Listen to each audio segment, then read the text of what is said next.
La quinta pregunta, o el quinto diputado para preguntar, luego vamos a hacer un cierre para que responda estas 5 primeras preguntas el secretario de Hacienda y su equipo, para luego ustedes sigan preguntando. El diputado Cristian Castillo. Sí, señor presidente, lo primero que nosotros también acompañamos el 109 que planteaba el diputado Germán Martínez para que en esta comisión sea tratado imperiosamente los dictámenes sobre previsión, sobre la movilidad jubilatoria que se discutieron en la Comisión de Previsión y que lamentablemente esta Comisión de Presupuesto no se reunió conjuntamente y entonces se ha evitado así poder tener dictámenes para mejorar la situación de jubilados y jubiladas que en el decreto, el DNU del gobierno, frena, congela jubilaciones y pensiones verdaderamente de miseria.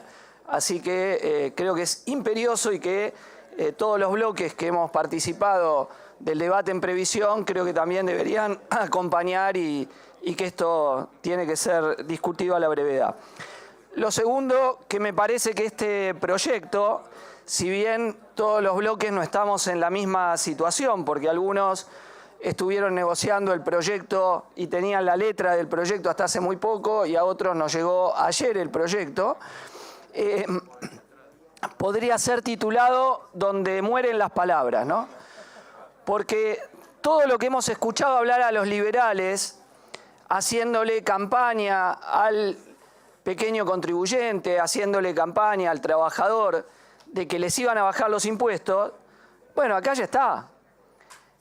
El eje de todo este proyecto es bajarle impuestos a los ricos y subirle impuestos a los trabajadores y a la clase media.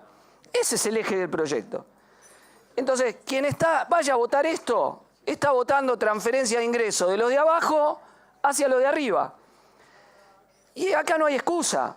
No hablen más de que hay que bajarle impuestos a los laburantes. Siempre dijimos que eso era un verso, porque en realidad lo que quieren es más exenciones impositivas para las clases dominantes, para la burguesía, y a costa de eso cobrarle más a los que están abajo. Y eso este proyecto, pero lo deja con una claridad que pocas veces hemos visto. ¿Qué impuestos pagan los que más tienen? Bienes personales. ¿Qué impuesto se reduce? Bienes personales. ¿Qué impuesto odia un sector de la clase trabajadora? La cuarta categoría, el impuesto a las ganancias. ¿Qué impuesto reintroducen? La cuarta categoría, el impuesto a las ganancias.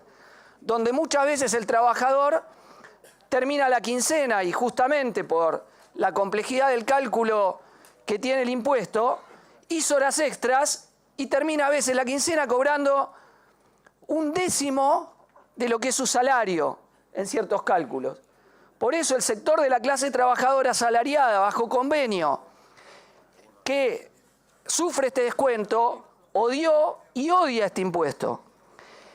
Y entonces creo que es muy grave lo que acá se está haciendo, porque se le está haciendo una rebaja nominal, aparte de la que ya se ha hecho en los salarios de los trabajadores mediante el plan licuadora y motosierra. Es decir, la reintroducción de la cuarta categoría tal como está implica que trabajadoras y trabajadores van a cobrar directamente menos. El otro punto que me parece importante marcar, y esto algo se ha señalado, lo ha señalado el diputado Germán Martínez, respecto del blanqueo y el negocio narco.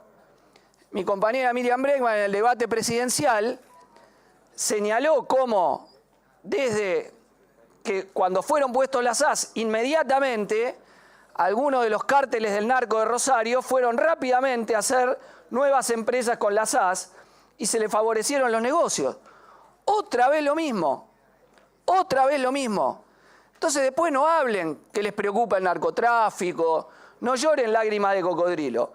Están facilitando los mecanismos del lavado que utilizan los grupos narcos y que es el núcleo para comenzar a liquidar el negocio narco junto con otras medidas como la nacionalización de los puertos, como la legalización del consumo de drogas, quitarle base a todo lo que favorece ese negocio que tanto le cuesta en sangre a una parte de la población y particularmente a la población de Rosario.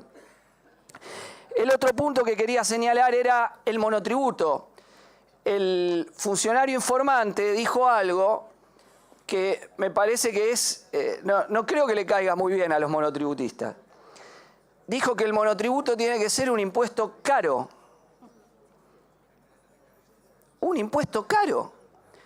Cuando gran parte del monotributo, algunos calculan que 2/3 de quienes pagan el monotributo están pagando un fraude laboral, que en realidad no son trabajadores independientes, sino que son trabajadores asalariados en relación de dependencia, y esto tanto en el Estado como en el sector privado, que van y sus patronales, y el Estado como patrón o sus patronales privadas, los obligan a facturar para no hacerse cargo de la relación laboral y no pagar aguinaldo, no pagar vacaciones, no pagar prestaciones sociales.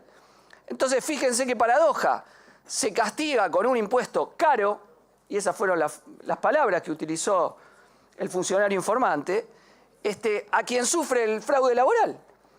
Por laburar tenés que pagar un impuesto caro. Y donde además es mayor el aumento que van a sufrir las categorías de quienes menos recaudan, entre comillas, que el resto. Las y los monotributistas, bueno, ayer un sector estuvo reunido con mi compañero Nicolás del Caño, están que trinan con este cambio, están que trinan con el cambio que se está haciendo. No ampliando, no la ampliación de lo que sería la facturación para las categorías, sino con lo que les implica pagar. Porque estamos en un momento de reducción laboral. Para quien es monotributista y tiene un negocio, tiene un problema porque también le han caído las ventas, o brinda un servicio, le han caído las ventas, y le sube lo que tiene que pagar del tributo. Entonces esto es un empobrecimiento de trabajadores y de clase media. Por eso decía que acá se acabaron las palabras. Este es un paquete fiscal pro rico, es un paquete fiscal que va a favorecer el negocio del narcolavado, es un paquete fiscal que le suma las contribuciones que tienen que hacer los trabajadores, que rebaja nominalmente el salario de una parte de la clase trabajadora. Y en ese sentido, la pregunta que le quiero hacer al funcionario es: ¿cuál es el estimativo que ustedes tienen que va a dejar de recaudar el Estado por bienes personales, por la reforma en bienes personales en los próximos 10 años? ¿Y cuál es el estimativo que tienen que va a recaudar de más el Estado por reintroducir la cuarta categoría del impuesto a las ganancias según el paquete fiscal? Es decir, ¿cuánto deja recaudar el Estado por un favor que se le hace a los que más tienen?